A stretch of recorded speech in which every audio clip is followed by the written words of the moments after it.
Amritam taptajivanam kavibidiritam kalmashapaham Shravanamangalam Srimadatam Bhuvigaranantiye Bhurida Jana. Good evening, everyone. Welcome to our usually monthly, sometimes bi-monthly class on the Gospel of Sri Ramakrishna. We've been working our way through M's momentous third visit to Sri Ramakrishna, and it's a long discourse, very interesting.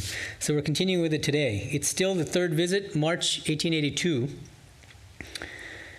And as usual, Nikhilanji, in the English translation, he omits chapter breaks in many places. And so this is a case where we're starting today is actually a new chapter in the original Bengali, Kathamrita.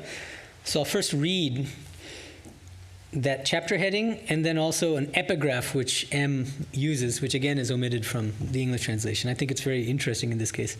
Shoptam Poriched, which means chapter 7.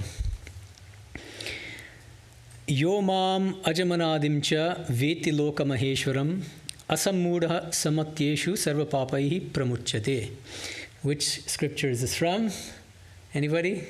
You don't know either. Oh, I'm disappointed. Gita, Bhagavad Gita, chapter 10, shloka 3. So, what does this shloka mean, this verse in the Gita? Roughly, yaha means that person who what? Veti, knows. This is significant for what's going to come up in the discourse today. That person who knows whom? Mam ajam anadim cha loka maheshwaram.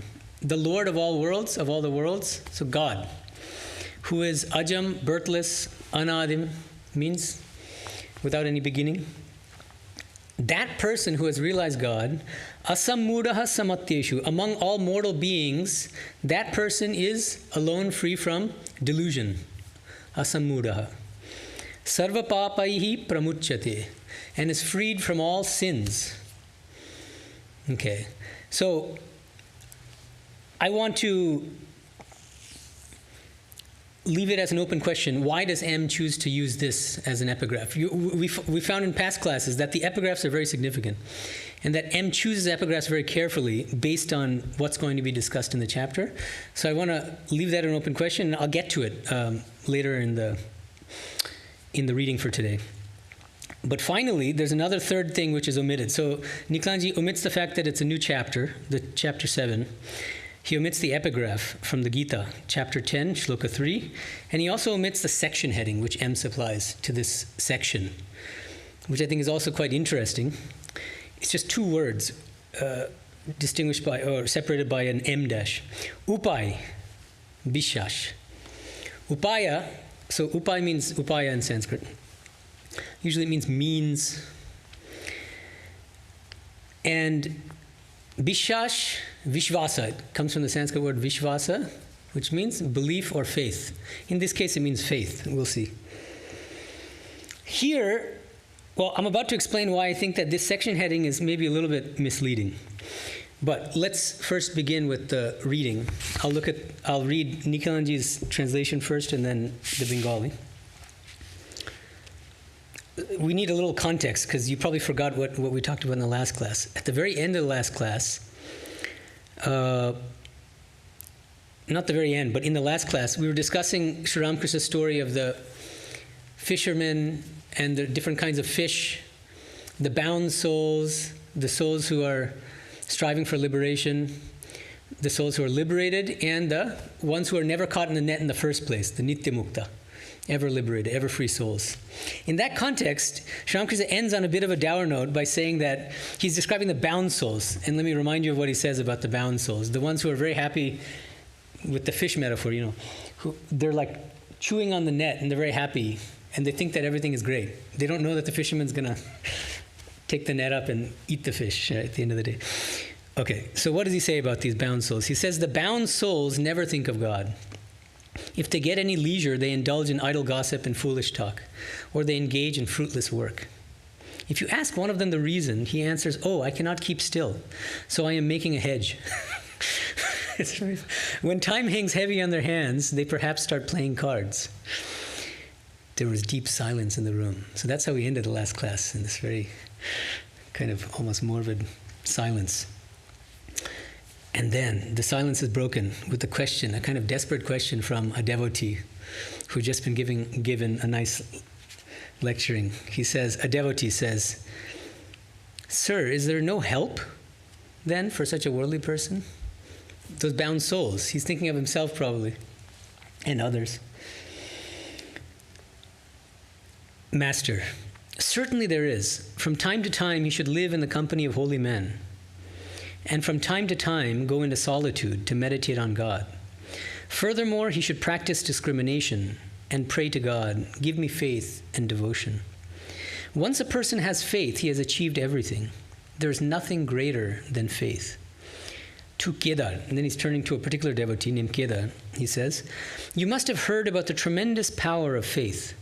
It is said in the Purana that Rama, who was God himself, the embodiment of absolute Brahman, had to build a bridge to cross the sea to Ceylon. But Hanuman, trusting in Rama's name, cleared the sea in one jump and reached the other side. He had no need of a bridge." All laugh. So we'll pause here for a second. Let me read the Bengali because there's one thing that I want to emphasize, a couple things. So, Ekjon Bhakto, Mohashoy, Erup Shongshari Jibet ki upay nai? So here, notice the word upay is used again. Is there no hope for, in a sense? I mean, this is upaya in a slightly different sense, but notice that upay is also the word used in M's section heading, upay, bishash. He's saying that the way out for the bound soul. Sri Ramakrishna is about to, the devotee is asking, what is the way out for the bound soul? What should the devotee do? What should the bound soul do to escape this bondage? And then Sri Ramakrishna's answer is very important. He gives 4 different upayas here. Obosho upaya ache, he says. মাঝে মাঝে সাধু সঙ্গ আর মাঝে মাঝে নির্জনে থেকে ঈশ্বর চিন্তা করতে হয় আর বিচার করতে হয় তাঁর কাছে প্রার্থনা করতে হয় আমাকে ভক্তি বিশ্বাস দাও বিশ্বাস হয়ে গেলেই হলো বিশ্বাসের চেয়ে আর জিনিস নাই. Here, as far as I understand it, Sri Ramakrishna is saying that there are 4 main means for the bound soul to escape from his or her bondage. Number 1, sadhu sangha. This is a word which most of you have already heard of. Holy company. Here I just want to mention, of course it means meeting people who are advanced on the path, people who are very sincere spiritual aspirants, ideally realized souls. But I think it has a broader meaning. It could also mean reading good spiritual books. And this is something that in our tradition is very important. And if you speak to any monk, if you ask them, what books do you recommend I read? They'll say, read Gautamrita, the book we're discussing here, every night before bed, for at least 5 minutes. That's also sadhu sangha. Swami Muktidanandaji, he's the head of our center in Mysuru in South India. And he came up with a nice phrase to explain the importance of reading the gospel regularly. He calls it Sri Ramakrishna Sannidhya Sadhana in Sanskrit, which means it's a sadhana, a spiritual practice of feeling the closeness and the proximity of Sri Ramakrishna. Sannidhya means proximity or closeness. And that's something that's really unique about this book, because it's not just a collection of teachings, but you really feel like you're one of these, you feel like you're Kedar, or the person that, is being told that bound souls are, you really feel like you're there. And so that itself is what we're doing now is a sadhu sangha. So that's the first thing, sadhu sangha. First of the 4 means that Sri Ramakrishna prescribes for getting bound souls out of bondage. Second, মাঝে মাঝে নির্জনে থেকে ঈশ্বর চিন্তা করতে হয়. Think of God in solitude. Okay. Third, he says, here's where again I have a bit of a very minor objection to Nikhilanandaji's translation. So let me read to you again Nikhilanandaji's translation of the third and fourth means. He says, furthermore, he should practice discrimination and pray to God, give me faith and devotion. This is a quibble, but I just want to mention. So in the Bangla, the third upaya is mentioned as a separate sentence. Ar bichar korte hoy, period. Next one, তাঁর কাছে প্রার্থনা করতে হয়, আমাকে ভক্তি বিশ্বাস দাও. 4. And I think it could be slightly misinterpreted if you take it as one sentence. He should practice discrimination and pray to God, give me faith, as if discrimination is somehow a component of prayer. That would be misleading. That would not be accurate. He gives 4 upayas, 4 means. First is sadhu sangha, holy company. Second is thinking of God and meditating on God in solitude. Third is vichara as a separate upaya. Fourth is prayer to God. Okay, so what does he mean by vichara? Here and in many places, I think it's useful to illuminate Sri Ramakrishna's teachings by looking at his other teachings elsewhere in the gospel. So I think probably a few weeks ago we discussed, he talks about sat asat vichara. You guys remember, vaguely at least? So vichara means sat asat vichara. Sat meaning God alone is the eternal truth, the eternal reality. Asat is everything else, which is impermanent. Anitya is the original Bengali word. And that's significant because Sri Ramakrishna is not telling all of us to be Advaita Vedantins and to practice this vichara of Brahma Satyam Jagat Mithya. Brahman alone is real, everything else is a dream, it's an illusion. That's not what he's saying. This is a vichara that should be practiced by everybody. It's a very, very broadly defined vichara. Every single person, every single spiritual aspirant, whether you believe in Buddhism or Buddhism is complicated. They don't necessarily believe in a God at all. But at least Advaita Vedanta and theistic traditions, they all accept a personal God. And at the same time, they believe that this world is impermanent. But most people don't believe it's unreal. Advaita Vedantins believe it's unreal. Others will think it's real, but those people who think the world is real can still practice this vichara, and should. Because even if this world is real, it's impermanent. That's the vichara. That's the reasoning that you should be employing. Distinguishing between the eternal, which is God, and everything else, which is impermanent. And then you have to renounce what's impermanent. That's the idea. And fourth, prayer. First of all, another wonderful thing about the gospel is that anytime he gives a teaching, he also gives examples, and especially his own life. And you see how he's constantly in communion with Mother Kali, with Divine Mother, and speaking to her. That's prayer, actually. It's feeling a kind of intimacy with God. Talking to God like you speak to your best friend, something like that. Opening your whole heart and soul to God. It's not based on any kind of formula or ritual. It could be, but the deeper and more spontaneous and heartfelt the prayer, the more effective it is. That's why Sri Ramakrishna will often say, we'll find this in the gospel again and again, pray to God with tears in your eyes. Why tears? Because it's a sign of sincerity. Right? Usually, unless you're a Hollywood actor or actress. But. Okay, so now,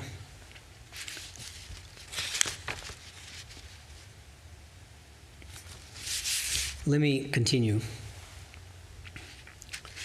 I'll come back to Rama later. This Rama story is also interesting, right? But he starts to explain, sorry, this is very important. I forgot to mention this. So then, after he explains the 4 upayas for the bound soul, the 4 means of getting out of bondage, he then says, once a person has faith, he has achieved everything. There's nothing greater than faith. Let's just pause on these 2 sentences. This is really important. Let me read the Bangla again. Bishwash hoy gelei holo. Bishwashe che ar jinish nei. Okay, there are a few things here. First of all, let me remind you again of the Bengali of the 4th upaya, which is prayer, because it's significant. Amake bhakti bishwash dao. Taar kache prarthana korte hoy, amake bhakti bishwash dao. What does Sri Ramakrishna encourage us to pray for? 2 things. Bhakti, which means devotion for God, and secondly, bishwash, which means faith or belief, really faith.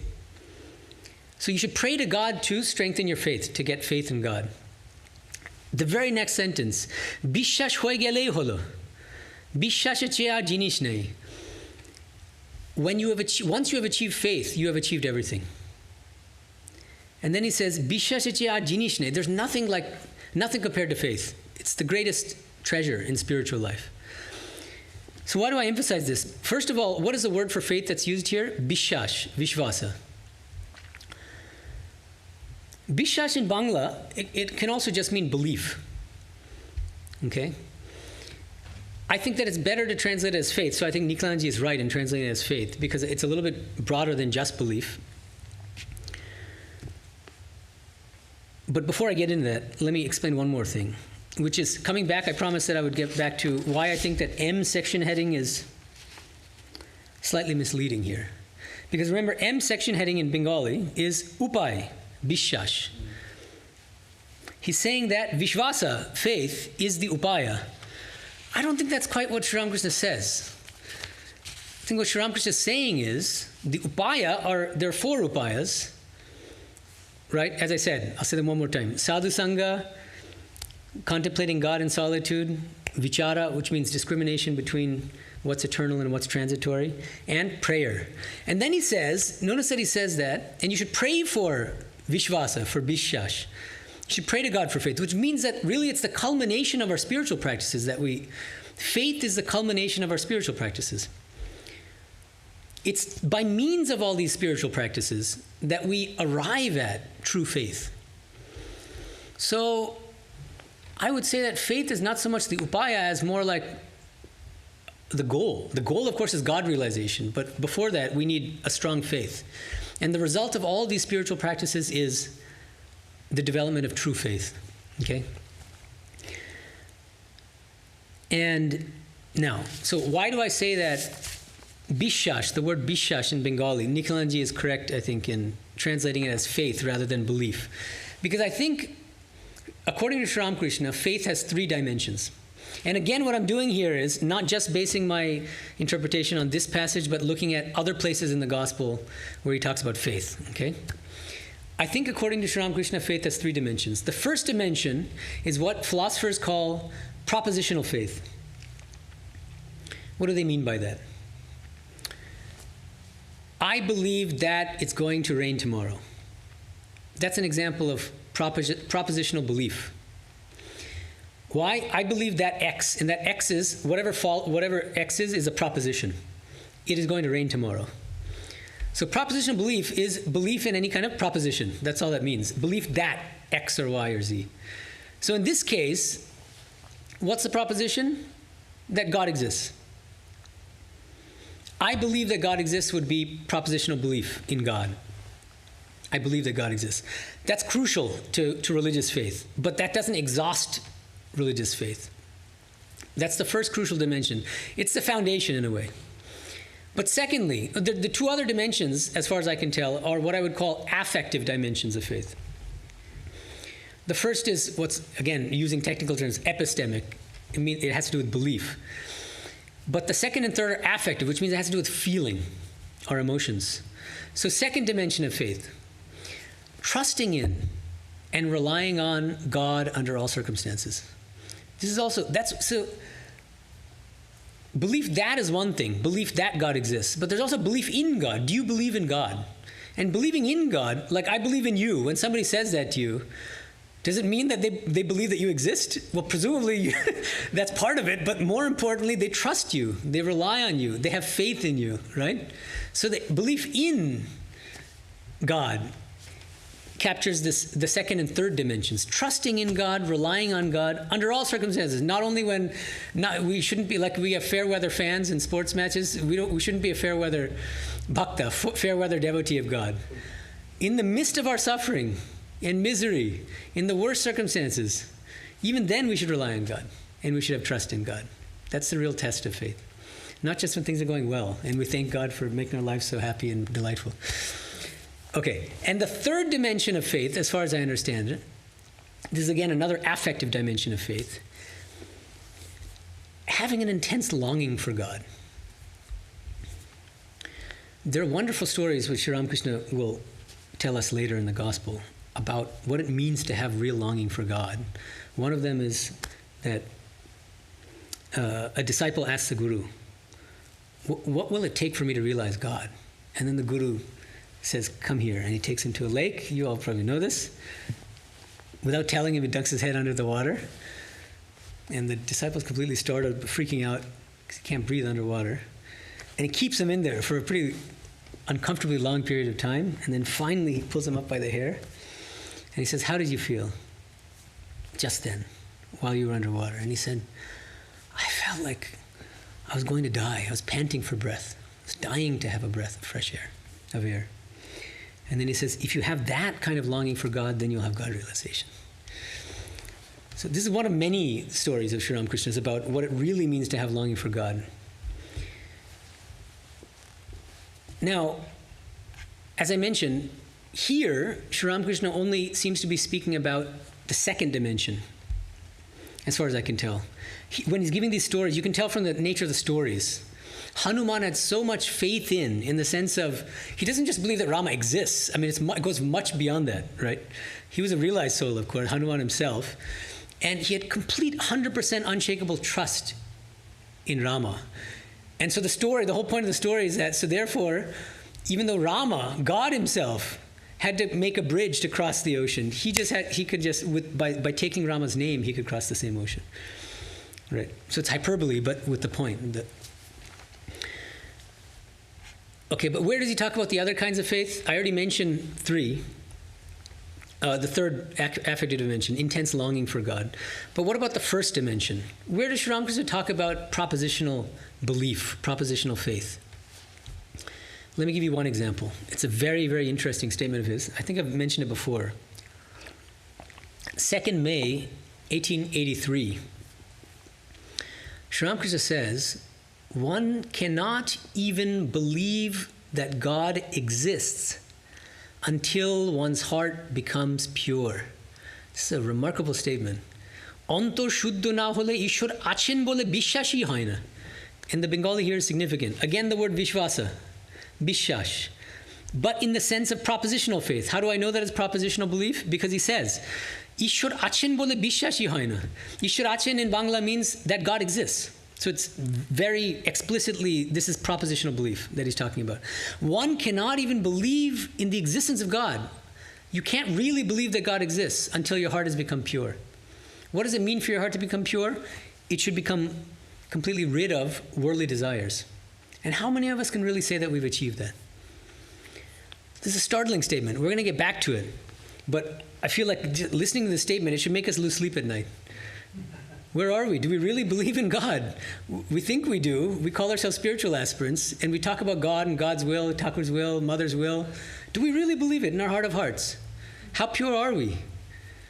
We have to be brutally honest with ourselves, painfully honest. Okay, one objection that you might make to my reading, which is these three dimensions of faith. First is propositional faith, propositional belief that God exists, and the second and third are affective dimensions.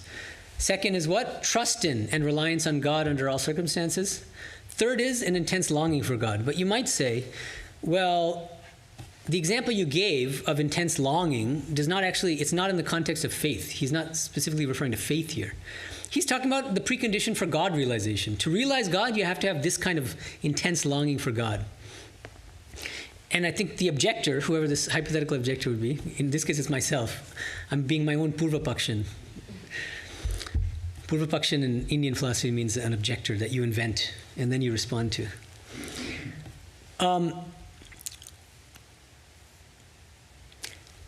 What I'll say is, I think that's right, that as far as I'm aware in the Gospel, Sri Ramakrishna himself doesn't directly claim that intense longing for God or doesn't explicitly say that intense longing for God is a component of faith. I think it's implied, but I don't think it's explicitly stated. But somebody else does explicitly state it, and it's none other than Swami Vivekananda. So I want to actually go into a little bit of detail on Swami Vivekananda's understanding of faith. And the reason why I'm going to go back to something I've already mentioned in previous classes, but he says, this is mentioned in the Leela Prasanga, in the biography of Sri Ramakrishna. Swami Vivekananda tells a devotee, he says, one can write shelves of philosophical books on any one of Sri Ramakrishna's teachings. Jhuri jhuri darshan grantha lekha jay. You can write baskets full of books on the basis of any one of Sri Ramakrishna's teachings. And I think Swamiji does that with respect to Sri Ramakrishna's teachings on faith, actually. I've devoted an entire chapter of my new book meaning it's a year old now, Swami Vivekananda's Vedanta Cosmopolitanism, chapter 8. It's Swami Vivekananda's views on what I would call the journey of faith, that faith actually proceeds in 3 stages. And I think it's entirely based on Sri Ramakrishna's teachings, but it's a very original kind of interpretation of what Sri Ramakrishna is saying about faith.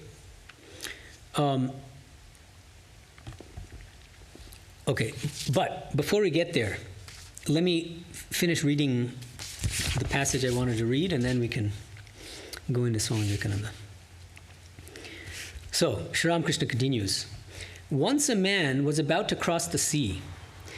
Bibhishana wrote Rama's name on a leaf, tied it in a corner of the man's wearing cloth, and said to him, "Don't be afraid. Have faith and walk on the water. But look here. The moment you lose faith, you will be drowned." The man was walking easily on the water. Suddenly, he had an intense desire to see what was tied in his cloth. He opened it and found only a leaf with the name of Rama written on it. What is this, he thought? Just the name of Rama. As soon as doubt entered his mind, he sank under the water. Again, I think the Bengali is important, at least one part of it, but let me just read it. It's short. Bibhishan একটি পাতায় রাম নাম লিখে ওই পাতাটি একটি লোকের কাপড়ের খোঁটে বেঁধে দিচ্ছিল। সে লোকটি সমুদ্রের পাড়ে যাবে। বিভীষণ তাকে বললে, তোমার ভয় নেই, তুমি বিশ্বাস করে জলের উপর দিয়ে চলে যাও, কিন্তু দেখো যায় অবিশ্বাস করবে অমনি জলে ডুবে যাবে। অবিশ্বাস করবে, the moment you lose faith, অবিশ্বাস, avishvasa. In Sanskrit and Bengali is just the opposite. So it's the reversal of vishvasa. If you lose faith, what happens? Omni jole dube jabe, you're going to drown. লোকটি বেশ সমুদ্রের উপর দিয়ে চলে যাচ্ছিল। এমন সময়ে তার ভারী ইচ্ছা হলো যে কাপড়ের খোঁটে কি বাঁধা আছে একবার দেখে। খুলে দেখে যে কেবল রাম নাম লেখা রয়েছে। তখন সে ভাবলে, এ কি, শুধু রাম নাম একটি লেখা রয়েছে। যায় অবিশ্বাস, অমনি ডুবে গেল। What I think is an important discrepancy here in Nikhilanji's translation. The same word avishvasa, is used twice here. And Nikhilanji translates the first instance of avishvasa as the moment you lose faith, which is, I think, accurate. But the second instance of it, at the end of this passage, Nikhilanji says, as soon as doubt entered his mind, he sank under the water. Doubt in Bengali would be samshaya in Sanskrit. But that's not the word here. The word is abhishash. Means not having faith, basically. And I think that's a significant difference. Why? Because I think that one thing you're going to find in the course of the gospel is that it's full of people raising doubts. Left and right. Vidyasagar and so many people, Turiyananji, the future Turiyananji, Hari. Sri Ramakrishna is explaining that everything in this world is mother's play. And then what does Hari say? Very poignantly, but mother's play is our death. It's an objection, it's a doubt. It's called the problem of evil. If God is all loving, it's wonderful that she's playing, but why is she playing with us in such a cruel way? Is she a sadistic child? Or is she an all-loving God? So these are doubts. This is one of many. Swami Vivekananda was the greatest doubter of all. And he doubted everything about Sri Ramakrishna, down to his hallucinations or to his visions of Kali. Sri Ramakrishna would say, I'm talking to Kali, I have visions of Kali all the time. He says these are hallucinations. He tested him in every way. And then at the end of his life, Swamiji told Nivedita, he said, it's because I challenged him so much and questioned him that I now know every inch of the way. Every inch of the way. So if you study the gospel as a whole, I think you'll find that Sri Ramakrishna does not discourage raising doubts. I think he thinks that's an important aspect of spiritual life, actually. It's what Christians call faith-seeking understanding. And that's why in another place in the gospel, I don't remember, maybe it was Girish and Naren who are arguing about something, about whether it's possible for God to incarnate as a human being. And Ramchandra Datta, the doctor who had great faith in Sri Ramakrishna, the doctor kind of got a little irritated and said, what's the point in all this useless discussion? Then Sri Ramakrishna scolds Ramchandra Datta and says, no, this is very important that they're having this discussion. So that's why I think it's a little bit misleading for Nikhilanji to translate the second instance of abhishash, lacking faith, as doubts. The problem is not doubt. You can have doubts. In fact, all our scriptures, the Vedanta scriptures, say that doubts don't completely vanish until you realize God, until you realize Brahman. So there are going to be doubts. But you can raise doubts while still having faith. That's the important thing. Okay? And I think that's occluded in the English translation here. So, now let me continue.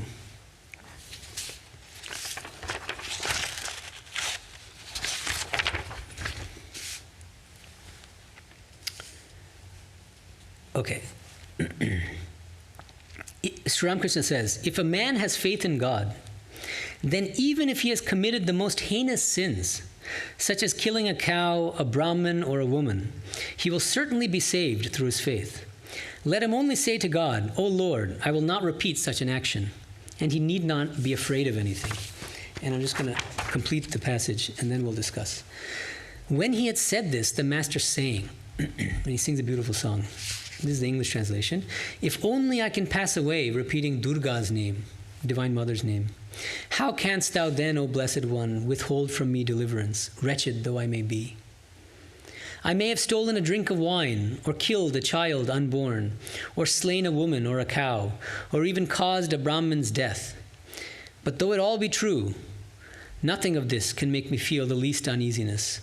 For through the power of thy sweet name, my wretched soul may still aspire even to Brahmanhood.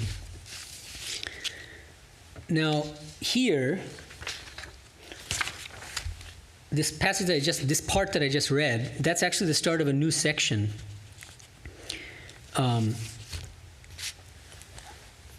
In M's original Bangla.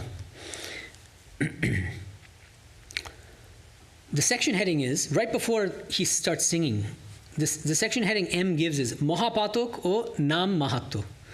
Mahapatok means great sins. And Nam Mahatto means the glory, the greatness of the divine name.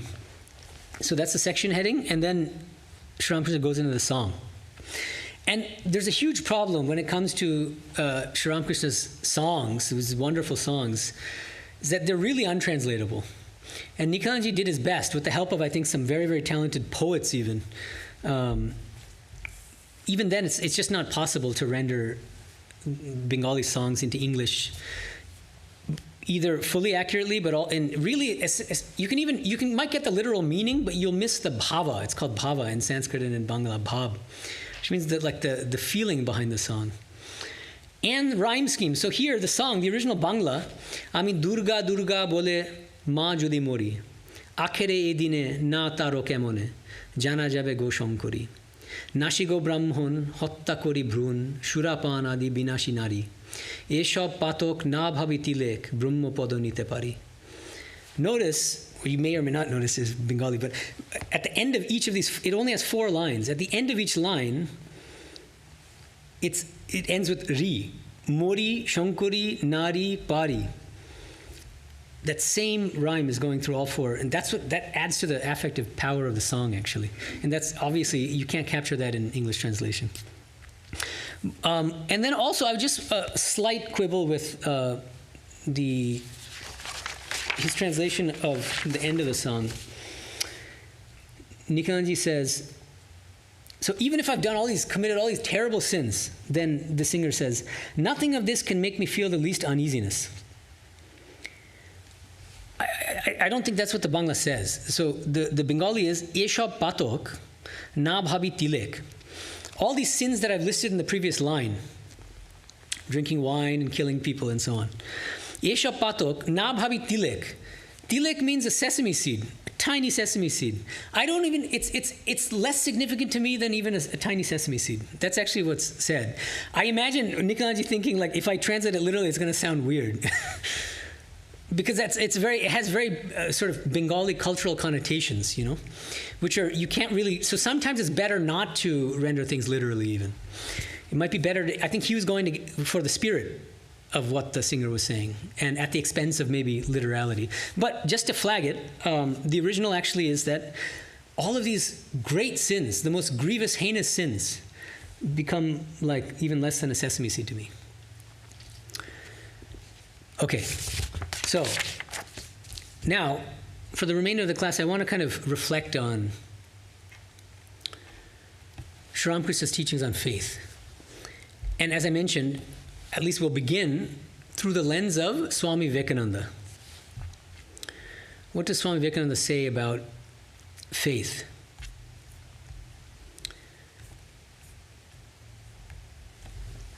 On my understanding of Swamiji's views on faith, and as I said, if you want details, chapter 8 of Swami Vivekananda's Vedanta Cosmopolitanism, I think that faith proceeds in 3 stages. And I'm going to summarize them first and then kind of explain in some detail. First stage, this is how in faith, this is how faith begins for most of us, unless we're very lucky and we start off from the second stage.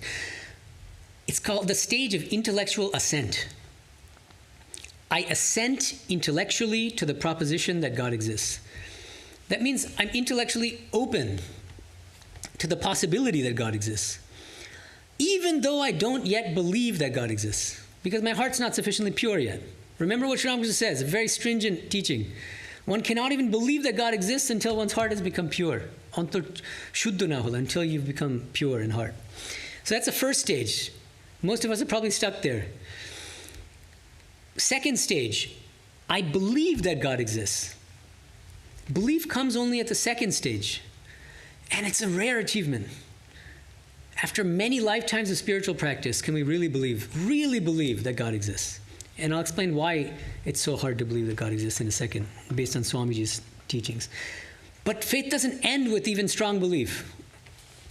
Swamiji says the culmination of faith is direct realization. It's knowledge of God. I know with absolute certainty that God exists because I've directly realized God. How do I know with certainty that this laptop exists? Because I perceive it right now.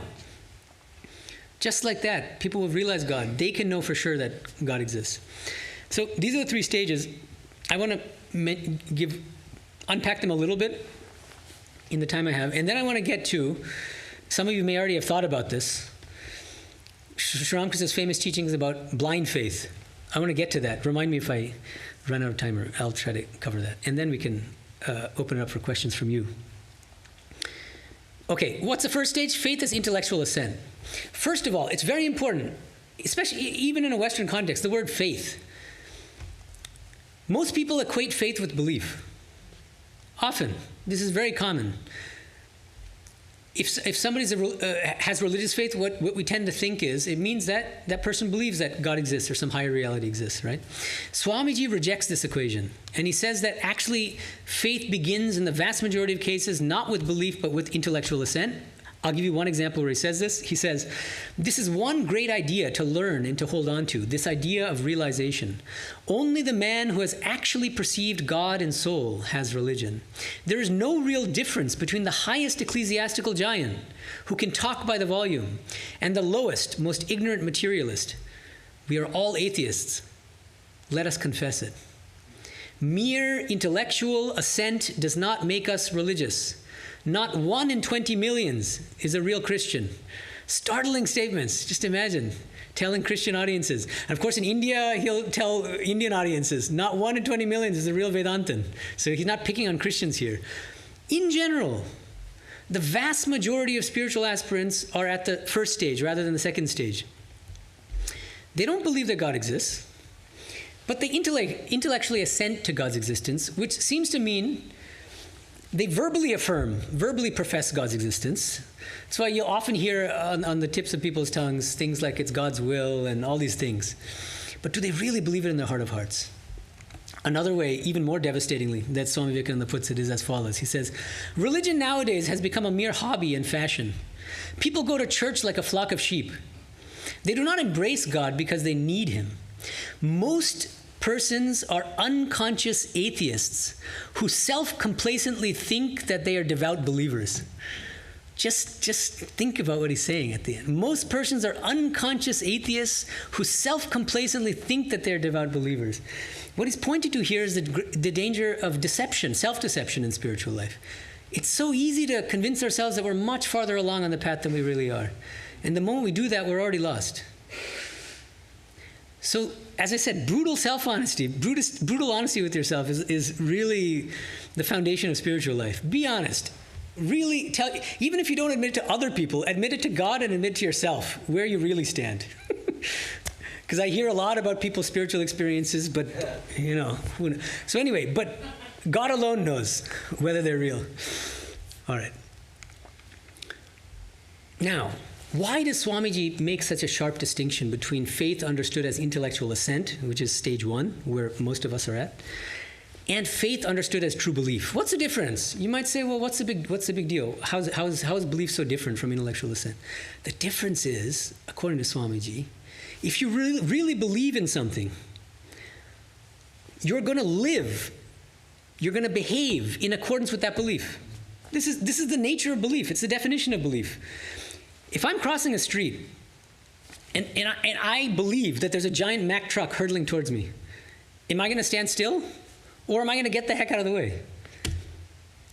If I really believe something, I will, every thought, word, and deed of mine will accord with that belief.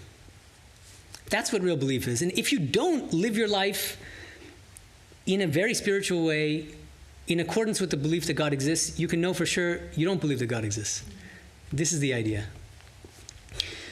So okay, now, some of you might be discouraged at this point. You might say, well, where does that leave us and what do we do? You're depressing me, Swami. I don't want to depress anybody.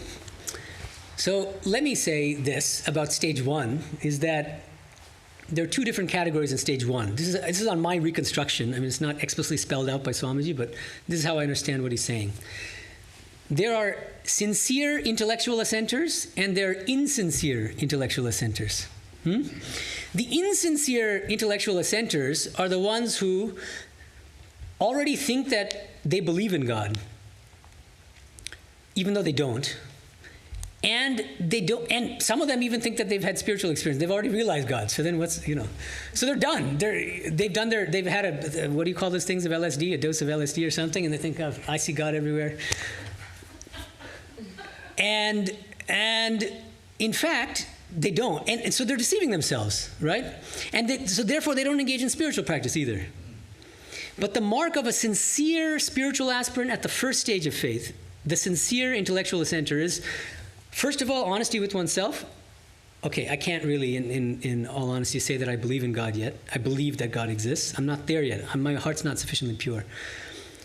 But I am going to try my best to sincerely engage in spiritual practices, these 4 upayas that Sri Ramakrishna mentions: prayer and taking God's name, meditation, vichara, discrimination between the eternal and the transitory, all these things. With the aim of trying eventually to acquire that belief in God by God's grace. Okay, so that's the sincere. So we're all in the category, I hope, of sincere intellectual assenters at this first stage, because all of us are coming to these talks and engaging in spiritual practices of all sorts, right? That's a sign that you're a sincere intellectual assenter. And you are trying to advance to the second and finally the third stage of religious faith, which is realization, okay? Now, I'll briefly mention the second stage and then the third stage. Second stage, this is very interesting. It's in the second stage that we arrive at faith as belief, that we can really say, I believe that God exists. But what does Swamiji say about what true belief in God is? He says the following. A great sage used to say, can you guess who the great sage is? Sri Ramakrishna. Yeah. Suppose there is a thief in a room, and somehow he comes to know that there is a vast mass of gold in the next room, and that there is only a thin partition between the 2 rooms. What would be the condition of that thief? He would be sleepless. He would not be able to eat or do anything. His whole mind would be on getting that gold. Do you mean to say that if all these people really believed that the mine of happiness, of blessedness, of glory were here, they would act as they do in the world without trying to get God? As soon as a man begins to believe there is a God, he becomes mad with longing to get to him. Others may go their way, but as soon as a man is sure that there is a much higher life than that which he is leading here, as soon as he feels sure that the senses are not all, that this limited material body is as nothing compared with the immortal, eternal, undying bliss of the self, he becomes mad until he finds out this bliss for himself. And this madness, this thirst, this mania is what is called the awakening to religion. And when that has come, a man is beginning to be religious. But it takes a long time. And he continues, this is significant. All these forms and ceremonies, these prayers and pilgrimages, these books, bells, candles, and priests are the preparations. They take off the impurities from the soul. Notice the linkage with what Sri Ramakrishna says. And when the soul has become pure, it naturally wants to get to the mine of all purity, God himself. Just as a piece of iron which had been covered with the dust of centuries might be lying near a magnet all the time and yet not be attracted by it. Again, another analogy used by Sri Ramakrishna. But as soon as the dust is cleared away, the iron is drawn by the magnet. So when the human soul, covered with the dust of ages, impurities, wickednesses, and sins, after many births, becomes purified enough by these forms and ceremonies, by doing good to others, loving other beings, its natural spiritual attraction comes. It wakes up and struggles towards God. So notice, all of his teachings on faith are directly grounded in Sri Ramakrishna's teachings. Sri Ramakrishna's teaching about the thief. If you're a thief and you really believe that there's a priceless treasure next door, how are you going to live? How are you going to behave? Aren't you going to try to somehow break through the wall and get to the treasure? Yes. So if you really believe that God exists, wouldn't you spend every waking breath trying to realize God? And he says, so that's a test of belief, true belief. How do you arrive there? That's the real question. And then he says, that's the purpose of all spiritual practice. He gives just some examples, prayers, pilgrimages, all the things that Sri Ramakrishna mentions, the 4 upayas. But what's the purpose of all that? Ultimately, through the sincere practice of different spiritual disciplines in the course of many lifetimes, by God's grace, we eventually can be promoted advance from stage 1 to stage 2. Stage 1 of ascent, intellectual ascent, to true belief. And then we have, the test is, we should intensely long for God. That's the true test of belief. So, one thing I'll mention briefly here. Oh, Swamiji, by the way, also says the same thing. This is mentioned in the Gospel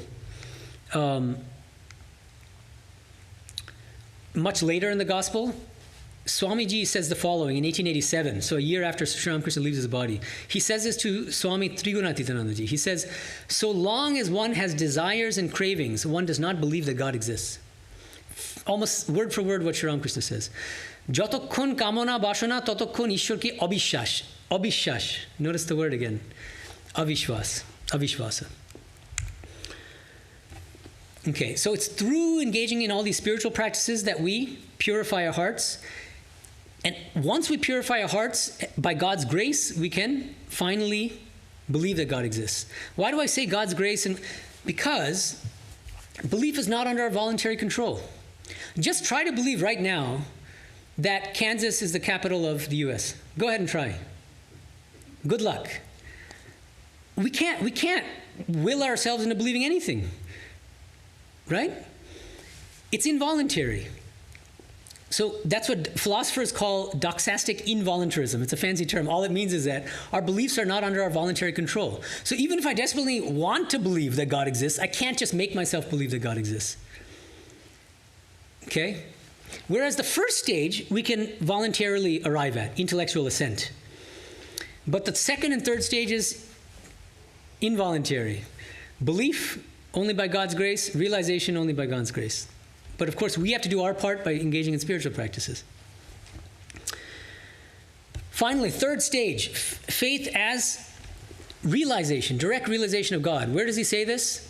Swamiji says the following in his lecture, Realization, delivered in 1896. He says, if you have seen a certain country and a man forces you to say that you have not seen it, still in your heart of hearts you know you have. So, when you see religion and God in a more intense sense than you see this external world, nothing will be able to shake your belief. Then you have real faith. This last sentence is very interesting. the highest kind of faith is realization of God, because then you have no doubts anymore. You can't doubt Rome once you've gone to Rome. I can't doubt this laptop once I've seen this laptop. I can't doubt God only when I've realized God. And that's the culmination of faith. That's the highest stage of faith, according to Swamiji. And so faith might begin blind, in a sense. We don't know that God exists yet. But we begin with intellectual assent. By God's grace, through a lot of spiritual practice, we arrive at belief that God exists. But ultimately, faith should culminate in verification of that belief. Each one of us can and should directly verify for ourselves whether God really exists. And that's, you do that through realization, right? It's experiential verification of the truth of religion. Okay, so that's in a nutshell Swamiji's understanding of the kind of journey of faith. Now, what's the connection with what Sri Ramakrishna is saying? I want to make one connection, and then I want to get to this blind faith passage, and then I'll open up to questions. Let's go back to M's epigraph. I think that there's a deep insight behind M's choice of epigraph here, the one that's omitted from the English. Remember, what the Gita is saying is that person alone who knows, vetti in Sanskrit, who knows God, who has realized God, has knowledge of God, spiritual knowledge of God, that person alone is freed from all sins. That person alone is completely free from delusion, asammudaha. Now,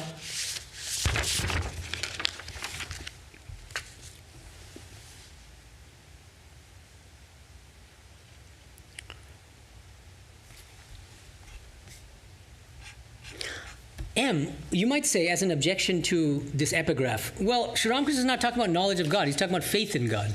Bishash.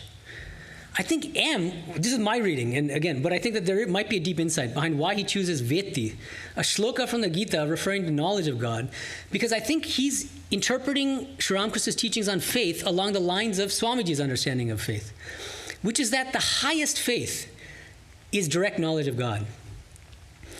The faith that Hanuman has, by which he's able to cross the ocean without even making a bridge, that's because he's realized God, he's realized Hanuman. So this is one way of understanding. So I think that, every time M chooses an epigraph, I think that it's very significant. I think it's worth reflecting on. This is my interpretation of why he might have chosen a passage which doesn't talk about faith. There are other passages in the Gita which talk about faith. Shraddhavan labhate jnanam. That person with shraddha, with faith, is the person who attains knowledge. But M is saying something more radical here, and he seems to be thinking that Sri Ramakrishna is saying this himself, that faith at its highest is nothing short of realization of God. Okay? Now, I keep promising to you, and so now I finally get to it. This famous thing, kind of interaction between Sri Ramakrishna and Swami Vivekananda, which I'm sure most of you are familiar with, but I'm just going to read it to you. This is taken from volume 1 of Life of Swami Vivekananda, Eastern and Western Disciples. There was that instance when Naren attacked faith as a means to liberation. He spoke of blind faith. So Swami Vivekananda is attacking blind faith. The master said, Naren, what do you mean by blind faith? Faith is always blind. Has faith an eye? Why say blind faith? Either simply say faith or say jnana, which means knowledge. What do you mean by classifying faith as one kind having an eye and the other being blind? So there are a couple issues here with this incident, which is, first of all, we don't know the original Bengali. Obviously, they spoke in Bengali. But in the Life of Swami Vivekananda, unfortunately, we don't even know who the author of these texts are, these different chapters. So we don't know who said this. Is it as reliable as M recording Sri Ramakrishna's teachings? So that's one kind of textual issue, which I just wanted to flag before I get into it. But there's a lot to unpack here. And I'm just going to get started. So first of all, keep in mind the context. Was that Naren was a philosophy undergraduate. He was studying John Stuart Mill. He was mostly studying Western philosophy because at that time he was taught by Western professors at Scottish Church College. And he's reading John Stuart Mill, who was kind of an agnostic and was questioning the existence of God, especially on the basis of the problem of evil, okay? And he's reading other skeptics, and he's reading other philosophers, and he's thinking very critically about everything. And so he's attacking what he calls blind faith. What does he mean by blind faith? What do we think? Well, presumably it means just sort of like swallowing something without really thinking about it, without really having a good reason to believe. Right? So I think he says, what Naren is criticizing is a certain type of so-called religious person who just kind of is credulous, who's gullible, who just swallows things without really thinking about things for themselves. That seems to be what Swamiji is criticizing. And he's saying, I don't like that blind faith, as if that there's a more genuine kind of faith. That's the claim. And then Sri Ramakrishna challenges him and says that all faith is blind. Faith is always blind. In what sense does he say this? So there are two questions here. Okay, so let me ask these two questions. First question.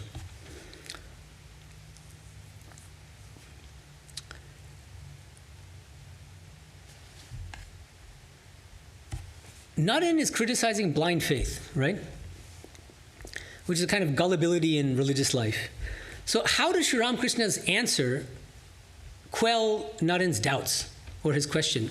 Is it really, in what sense is it an answer to Naren's worry or objection to religious gullibility? That's one important question. Well, let me ask you that. You've just heard this passage, right? And then I have my own idea, but I want to hear from you first. So, do you follow this? So, Naren, this very skeptical kind of philosophy undergraduate, is saying religion is based on blind faith in many cases, and I don't accept that. And then Sri Ramakrishna says, all faith is blind, more or less. There's either faith or there's knowledge. But there aren't two different kinds of faith, one being blind, the other with vision. How is Sri Ramakrishna's response to Naren, in what sense is it a response to Naren's doubt or his objection? Any thoughts on this? I'm perplexed by the dichotomizing. Sorry? I'm perplexed by the dichotomizing. You are perplexed by it? Because jnana would, I think, for Sri Ramakrishna be like one obtains the vision of God. One Brahma jnana to him is like this nirvikalpa samadhi experience of seeing God, talking to God. So that would be the precondition for faith. Right? So if I have jnana, then I have faith. So I'm confused as to why Sri Ramakrishna's response. Oh, you can give him the mic, huh? Then people online can hear. Sorry, so say it again. Yeah, because I'm perplexed in that response by the dichotomizing of faith and knowledge. And knowledge, yes. Because it seems like, for Sri Ramakrishna, jnana seems like an experience. He uses very yogic language when he talks about Brahma jnana, So that would be having the vision of God. Yeah. And faith comes like the dawn after the rosy red. So if I see God, then I have faith. Oh, well, that's interesting. But where does he say that? Can you think of, where does he say that after realization one has? I think he's talking to M in the second meeting about faith. Swami Brahmananda brings it up again in his Guide to Spiritual Life. As far as I'm aware, the rosy dawn metaphor, I think Sri Ramakrishna uses that analogy in the context of, he says, through all sorts of different spiritual practices, we eventually are able to develop longing for God. Right, yes, you're right. Longing is not quite the same thing, though. Faith, yes. Yeah. But the reading Swami Vivekananda gives of having experience and that being the basis, realization being the basis of faith, it would seem like there, and the Gita quote as well, say jnana. Exactly. Okay, so that's the kind of second question I had about this. So there are two questions. One is, in what sense is Sri Ramakrishna actually allaying Swamiji's doubts? But the second one is, isn't his view here, in this particular passage, in tension with what he's saying elsewhere, like in the passage I read from the Gospel where he's saying that Hanuman, through direct realization, had the kind of maximal kind of faith. Yes. And M in the epigraph saying that the highest kind of faith is direct realization of God. So yeah, okay, but you're not actually answering the question so much as raising a further doubt, which is good. So yeah, so you're multiplying the difficulties here. So anyone else who can answer either of our questions here about this passage in relation to his teachings on faith and the gospel? What are the two questions? Again, number one, how exactly is Sri Ramakrishna's response to Naren, that all faith is blind, a satisfactory response to his worries? Or to his objections? That's the first question. Second one is, Sri Ramakrishna seems to be implying, of course I could be wrong in my interpretation, Nishant can also be wrong, but seems to be implying in the gospel passage that the culmination of faith, the highest kind of faith, is direct realization. But that here in this passage, in Life of Swami Vivekananda, Sri Ramakrishna is contrasting faith with knowledge, with realization. These are the two questions These are not easy questions, and there's no easy answer. I'm actually raising these as genuine questions, and I don't pretend to give authoritative answers. I do have some tentative answers, but so anyone want to take a stab at either of these two questions or both? These are tricky. These are.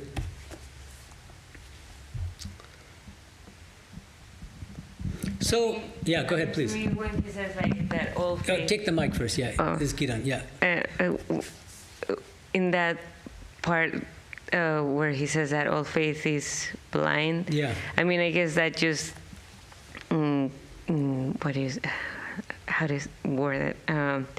It's just basically saying what we've just been talking about throughout the entire class, because it's not like we really know. So that's where we start. That's just basically the starting point. Like, and because of that, obviously, that you could say, okay, all faith is blind, because that's where Right. you know. That's good. Actually, that's more or less along the lines of my answer, which would be that it's a kind of semantic difference.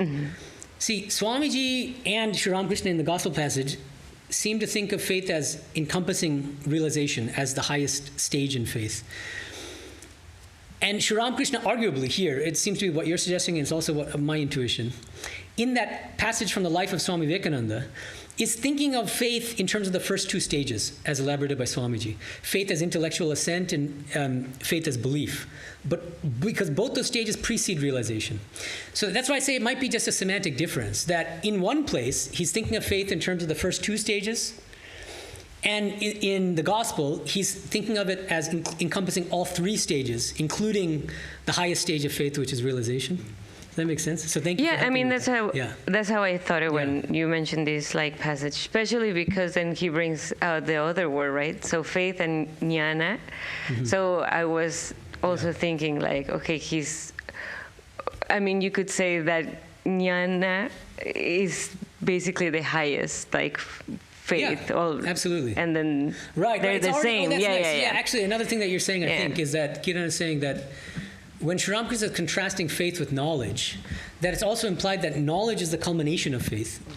That's the real kind of the aim, the goal of life, the goal of all spiritual practice. That's useful. And I think that actually helps to answer the second question raised by that I just raised, which is, in what sense is Sri Ramakrishna's response that all faith is blind a satisfactory response to what Nadan is saying? Here's my take on this. I think what Sri Ramakrishna is saying is that, look, until you have realization, you have nothing but faith.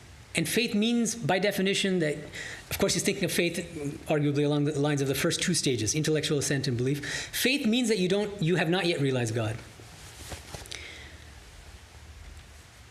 But, he says, ultimately faith should culminate in realization, which is the direct experiential verification of that faith. So Nadan is speaking from a very skeptical standpoint. How do we know that God exists? That kind of a thing. He's thinking of John Stuart Mill and problem of evil and this kind of stuff. And Sri Ramakrishna is saying, you yourself can verify whether God exists or not by realizing God. So I see this reminds me, for instance, of when very early on in their relationship, Swami Vivekananda Nadan comes to Sri Ramakrishna and says, have you seen God? He was going around Kolkata asking different people. He asked Devananath Tagore, and he also came and asked Sri Ramakrishna. And he says, yes, I have seen God.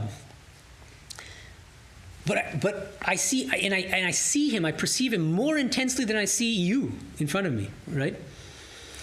So again, what is he saying here? It seems to be that Sri Ramakrishna is saying that if you want proof of God's existence, if you want faith to be grounded in the truth, in rational justification, you want it to be rationally justified, you have to decide, you have to verify it for yourself through spiritual practice culminating in realization. It's only after we have realized God that we can say for sure whether our faith is true or not. And so I think of this as there's a kind of parallel with science, it seems to me. That what does a scientist do? The scientist starts with a hypothesis. The scientist doesn't start with knowledge, starts with a hypothesis. And then what does he do, or she? She conducts a scientific experiment to verify that hypothesis, whether or not that hypothesis is true. So I think Sri Ramakrishna is thinking along similar lines. You start with faith, in the sense of intellectual assent, belief, but ultimately that should culminate in experiential verification of whether it's true or not. One piece of evidence in favor of this reading is from the Gospel, May 24th, 1884. A young man named Vidya asks Sri Ramakrishna a question which is very relevant here. It's similar to kind of Swamiji's question. What is the proof that the soul is separate from the body? Atma je deho theke prithok ta praman ki. Pramana in Bengali and Sanskrit, it means proof. What's the proof that the soul exists apart from the body? Another question would be, what's the proof that God exists, right? What does Sri Ramakrishna say? Proof. God can be seen. By practicing spiritual discipline, one sees God through his grace. The rishis directly realized the self. So again, I think that what Sri Ramakrishna might be saying here is to Naren, look, if you have such a problem with faith, then go ahead and engage in spiritual practices, try to realize God for yourself, and verify whether religion is true or not. Maybe. This is just one tentative response, and I'm going to end here. So I would love to hear from you about whether you have any suggestions about answering either of these questions or anything else. Okay, thank you. Yeah, so we can open up for questions. So I have a question about... Yeah, Mike, where's the mic? Yeah. So in that first conversation with Sri Ramakrishna, before that Devendranath Tagoreji says, you sir have the eyes of a yogi, or something like that, right? Yeah. So I think that's an important framing insofar as in yoga, the experience is paramount. Tara drashtu swarupe avasthanam happens after an experience. But aren't there traditions that reject that? Like there are jnana traditions, there's swarupa jnana, different from vritti jnana. It's not an experience. And so knowing, it's about knowing, not experiencing. So how do you distinguish, there are traditions who distinguish jnana from yoga. Then aren't there also bhakti traditions that distinguish bhakti from experiencing? Is about faith. And the truest faith is a faith that doesn't require experience. Blessed are those who have not seen and yet believe. Okay, so you're asking several questions here. So, okay, the first question I think has maybe more to do with Advaita Vedanta, is my guess. And so within the tradition of Advaita Vedanta, there are sub-schools. And one sub-school says that spiritual experience is not necessary for Brahmajnana, for knowledge of non-dual Brahman. And there's another school which essentially equates knowledge of Brahman with Nirvikalpa Samadhi, which is the highest spiritual experience according to that school. But what's the connection that you're drawing here with what Sri Ramakrishna is saying? Because he seems to be giving his... the mic, yeah. So he's giving the yogic interpretation, which is see it, experience it, to believe it, right? Which is in contrast with that jnana school. And also bhakti schools that claim that blessed are they who believe. So let's keep the bhakti thing separate, just because I think it is kind of a separate question to some extent. So, you're asking whether Sri Ramakrishna, doesn't that deviate from or differ from other schools of philosophy which hold that spiritual experience is not necessary for knowledge? I just say yes. Yeah. And I think that that's significant. And I think that part of the reason why Sri Ramakrishna so heavily emphasizes the need for spiritual experience, not just him, but Swami Vivekananda. If you want to go historically, it's partly because Totapuri was also in that line, in that lineage of Advaita Vedanta, who emphasized the need for Nirvikalpa Samadhi, the highest spiritual experience, to really have knowledge of Brahman, because he himself had it.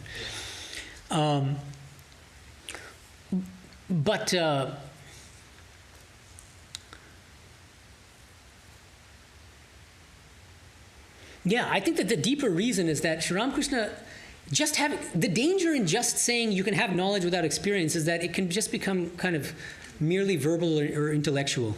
And you can so easily deceive yourself into thinking that you've achieved something when you really haven't. But spiritual experience is the true test of realization, it seems to me. That you really have to live it and experience it, viscerally feel it, in a way that just knowledge maybe doesn't give us. I mean, that's my feeling, is that real verification requires experience and not just kind of knowledge. Yeah. And then the bhakti one. Oh yeah, you're not letting that go. Okay. Give the mic again to him and then reframe the bhakti question again. Because the same question, but from the bhakti point of view, because there is I think, quite a dominant school of bhakti, because the Christ himself said, blessed are those who believe who have not seen. So there's a school of bhakti that says, I don't need to see God to believe in God. But their knowing, their belief in God is supposed to be separate from an experience of God. Just like the jnani. Okay, well, wait a minute. But the first part is perfectly in line with what Sri Ramakrishna is saying, because when he's saying that those who believe, those who believe without having seen, right? But Sri Ramakrishna is saying the same thing. He's saying that by definition, faith is prior to realization. Of course, thinking about the first two stages. That's at least what we've kind of agreed on. Oh, okay. Does that make sense? So that's good, yeah. good, Okay. Does that satisfy you? Yeah, definitely. Oh, well, there you go. Like He's the 3 stages. easily said. Okay, there you go. Christ saying, blessed are they. That's how I see it. Blessed are they who started the first 2 stages. Yeah, exactly. But that their their aim is to arrive at the final stage of realization. Yeah, okay, I see. Does that make sense? That's good. That's really Well, there you go. I'm in. Okay.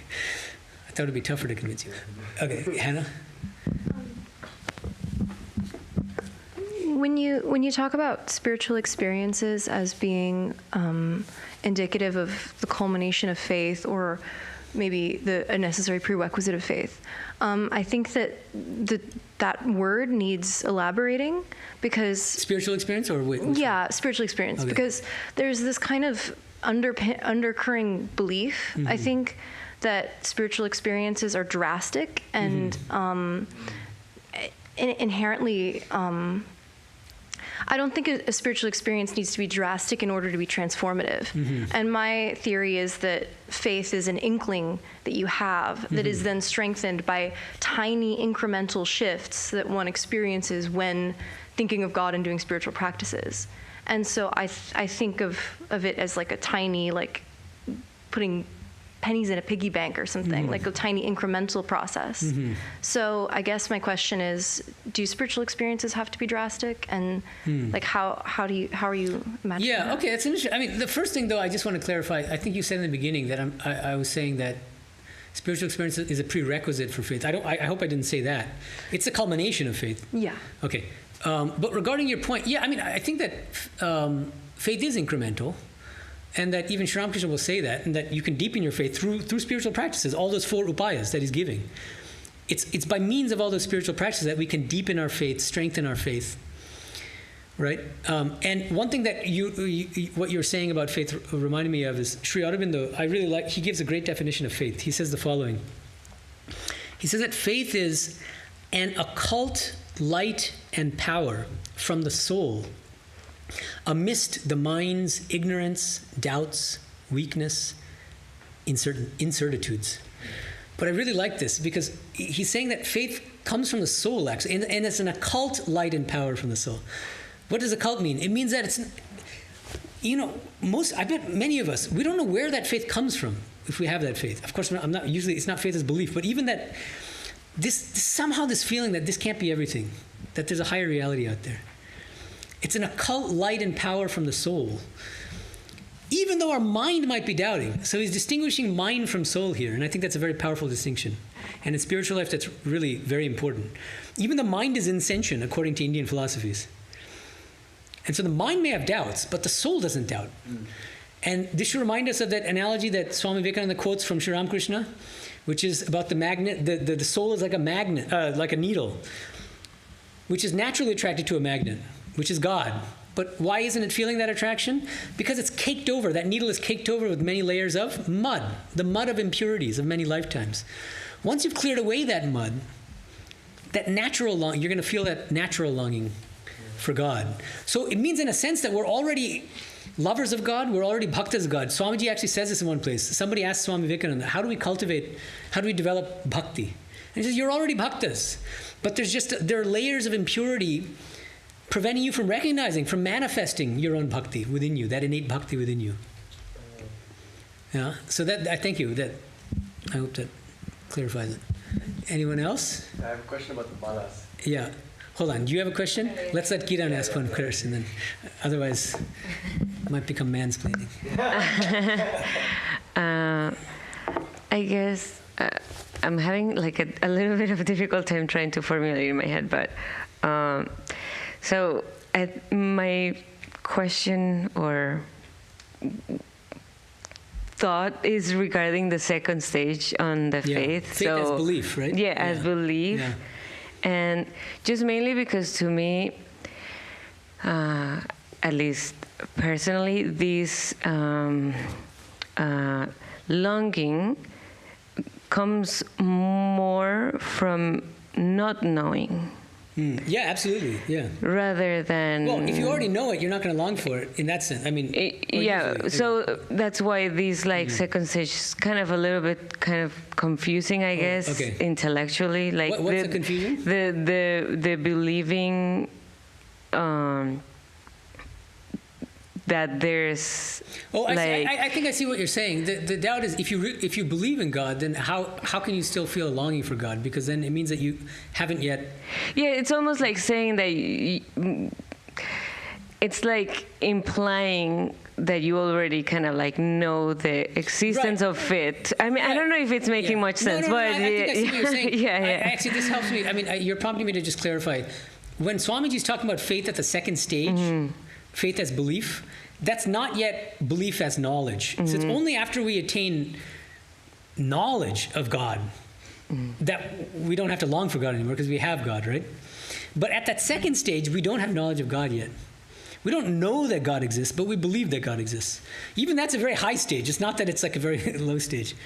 But it did feel like in some of your lecture tonight that sometimes you said the third stage was a sincere longing, and sometimes. I hope not. Sometimes you said it. Oh, give them. Yeah, could you say it again in the mic? Maybe you didn't, but it felt Yeah. like a few times you said that the third stage of this faith was the sincere longing, and then sometimes you said it was God realization. So you went okay. back and forth a few times, so I was confused Oh, okay. too. No, let me just clarify because Because it felt like the longing should be in the beginning, but maybe not. okay. Here's how I say. I hope I don't want to confuse you guys. What I understand is the following: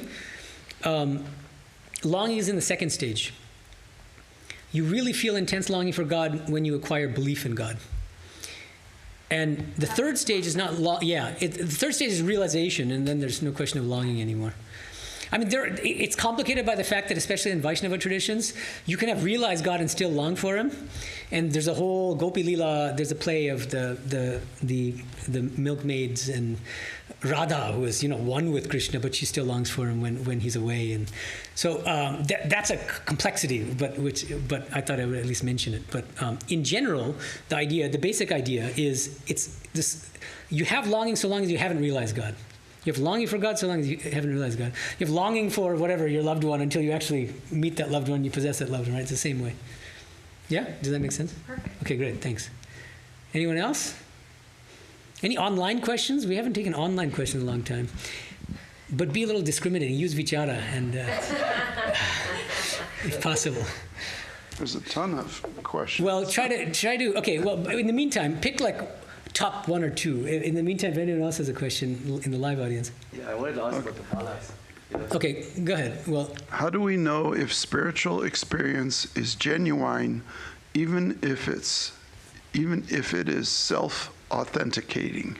whoa. Okay, this person has read my work, so because that's a fancy word which I use only in my writing, not in my lectures. Just to give a little bit of context.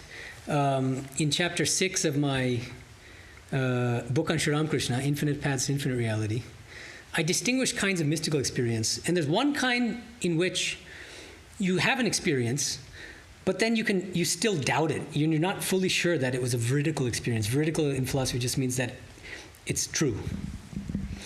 And I distinguish that from what I call, it's not what I call, it's what philosophers call self-authenticating mystical experiences. A self-authenticating mystical experience is one that you cannot doubt. It's logically impossible to doubt that. When you have the experience, that experience is so overwhelmingly convincing to you that all your doubts disappear. There's no possibility of doubting it. And so the question is, sorry, again? He's asking about self-authenticating mystical experiences. What was the difference between genuine spiritual? Oh yeah, how do you distinguish? Was that the question? I'm not getting back. Yeah, so I talk about this in chapter 6. So if you want details, and since you've already read my work, read chapter 6 of Infinite Paths. But the basic idea is, I mentioned, for instance, Saint Teresa of Avila, the great Catholic mystic. And she distinguishes these different kinds of mystical experience. And she sometimes says, I'm listening to Christ's voice. I felt that I was. And then immediately afterward, I thought that maybe Satan is deceiving me into thinking that I'm listening to to Jesus' voice, when in fact, it's not actually Jesus' voice, which means it's not self-authenticating. The very moment, if you can doubt the experience, it means it's not self-authenticating. But then she herself distinguishes those kinds of experiences which are open to doubt from self-authenticating mystical experiences, because she actually says, but then there are other kinds of experiences you have when it comes built into it with an inner certitude, which doesn't admit of any doubt, any possibility of doubt. And Sri Ramakrishna, another example. This is a beautiful, I think it's from the Gospel actually, much later in the Gospel, where Sri Ramakrishna is speaking to some inner circle of devotees, and he says, I was having all these visions of Mother, and then Nadan comes along and says, I think they're hallucinations. And Sri Ramakrishna kind of gets worried, because he's like a child. So what does he do? He goes to Divine Mother and says, Mother, Nadan thinks that all my visions of you are hallucinations. And then, it's so interesting, Divine Mother herself says, no, my child, all these are true. So this is a very interesting case of Sri Ramakrishna verifying a non-self-authenticating mystical experience with another spiritual experience, which then turns out to be self-authenticating. Sri Ramakrishna, it's like, if you look at his life and all that, there's such a vast range of rich spiritual experiences, and there's so much philosophical significance to all these experiences, actually. That's what I try to bring out in my books, actually. Okay, so thank you. I hope that's somewhat of a response to the question. There's another good one. They're all good, what to say.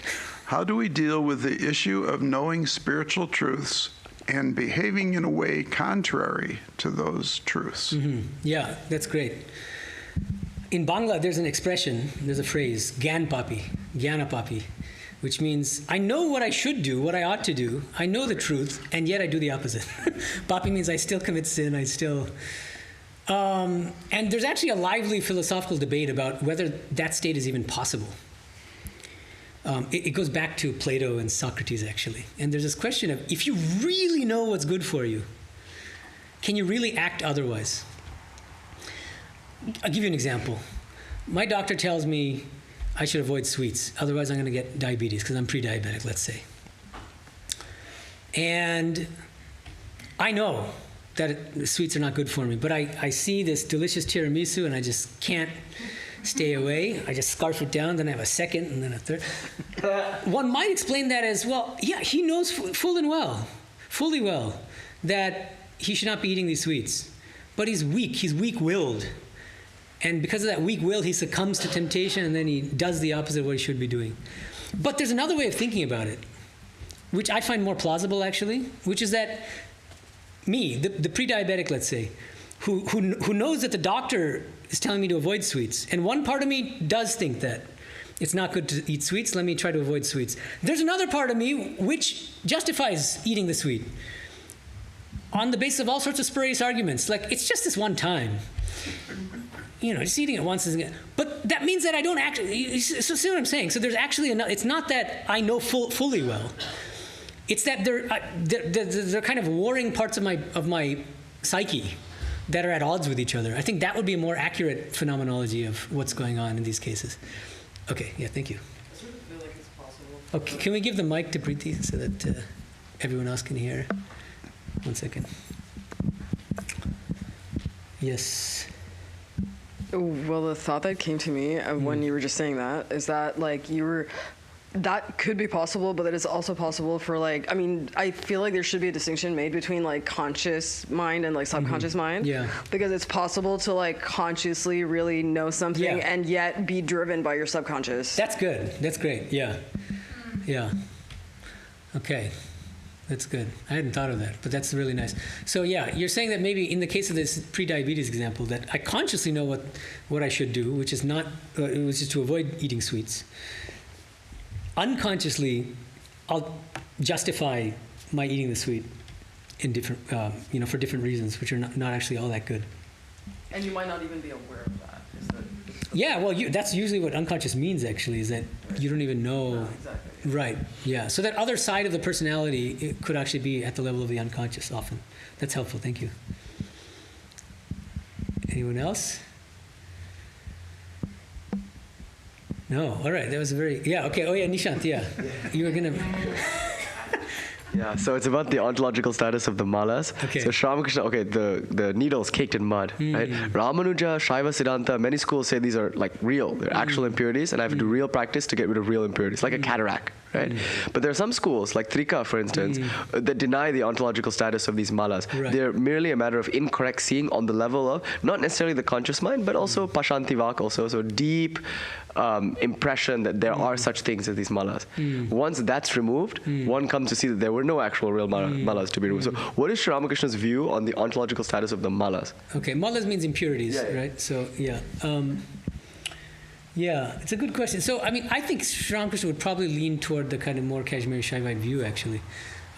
He had a copy of a few books, right? One of them was Ashtavakra Samhita, which he would have Swami Vivekananda read out loud.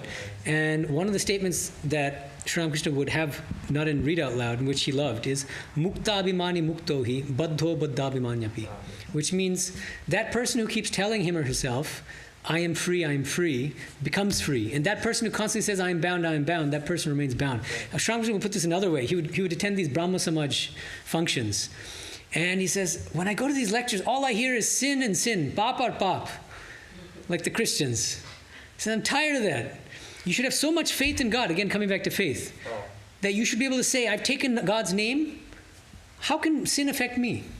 I'm beyond all sin by virtue of taking God's name with faith. So I think that Sri Ramakrishna and even Swamiji would veer toward this kind of more, the view that, because ultimately metaphysically there's nothing but God. That's Vijnana, that's also the Pratyabhijnana position, which is that there's nothing but Shiva. So there's nothing but God. There's Divine Mother playing in the form of both Avidya Maya and Vidya Maya. He says this, this comes later in the Gospel.